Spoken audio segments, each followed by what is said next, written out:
Dans votre trésor, gros plan sur les mauvaises surprises auxquelles on peut être confronté quand on engage des travaux de rénovation chez soi. Comment les éviter? Valérie Hurtel nous le dira. D'abord, ce témoignage d'un couple qui vit avec ses enfants dans une maison quasi insalubre.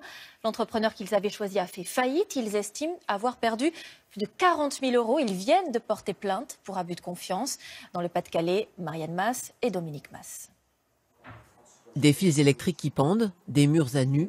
Depuis 18 mois, le chantier n'en finit plus. Cette maison, c'était pourtant la concrétisation d'un rêve pour la famille Mbarek. Mais le jour où ils décident de faire changer leur chauffage, le rêve vire au cauchemar. L'entrepreneur leur fait signer un premier devis de 20 000 euros. C'est le début de l'engrenage. Donc ça a commencé par ça, beaucoup d'argent, parce que 20 000 euros, on n'aurait jamais cru mettre autant d'argent pour du chauffage. Avec le recul, on n'aurait jamais accepté. Et c'est de là que s'en est suivi tous les autres travaux. Après le chauffage, l'entrepreneur les convainc de changer le ballon d'eau chaude. L'installation est plus que sommaire, elle n'a jamais été finie. Il y a des poutres en dessous qui supportent le sol, mais pour ce genre de poids, c'est dangereux. Et pour les décider à débourser 4 000 euros supplémentaires, il leur fait miroiter des subventions qui n'existent pas. Il nous a menti en disant qu'il fallait qu'on prenne le ballon pour rentrer dans le pack énergie. Or, ça ne rentre pas. Or, ça ne rentre pas, c'est l'isolation, la toiture et le chauffage central. L'entrepreneur s'attaque ensuite à l'isolation. 14 000 euros de devis. Ici, la chambre d'Enzo, 12 ans, est à l'image des autres pièces de la maison, en chantier. Donc c'est une chambre insalubre aussi, il y a la laine de verre à nu. Normalement, il devrait avoir du placo aussi pour cacher ça. Plus de 9 000 euros sont déjà réglés.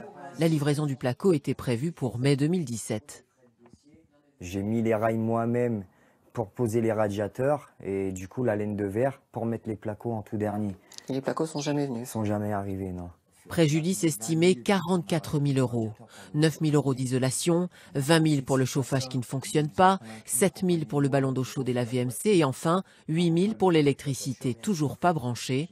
Le couple a porté plainte pour abus de confiance. J'ai même le dépôt de plainte. Il savait comment s'y prendre avec moi. Il savait comment me parler pour que j'accepte les devis. Oui, c'est de la manipulation psychologique. Il avait une emprise sur Andy. Les tentatives de conciliation n'ont rien donné. Depuis, l'entreprise a mis la clé sous la porte. Nous avons tenté de la joindre sans succès. Là, ça y est, il va tout enlever et on n'entendra plus parler de lui. En tout cas, nous, on n'a plus d'argent, on ne peut pas finir les travaux, on vit dans un logement insalubre. Je l'ai gros sur la patate, quoi. J'ai du mal à accepter tout ça. Andy Mbarek n'a plus qu'un seul espoir, que la justice l'aide maintenant à trouver une solution. Alors pour éviter que les travaux virent au cauchemar, Valérie Hurtel est avec nous. Valérie, on va imaginer plusieurs cas de figure. D'abord, que peut-on faire si l'artisan que l'on a choisi déserte le chantier? Première chose, essayez de renouer le dialogue avec l'artisan.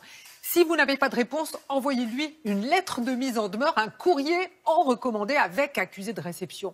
Pas de retour, faites venir un huissier pour constater l'abandon du chantier, faites appel à une autre entreprise pour chiffrer la fin des travaux et avec tout ça, vous allez pouvoir aller au tribunal. Mais tant que la justice n'a pas tranché, vous avez interdiction de faire intervenir une autre entreprise sur votre chantier.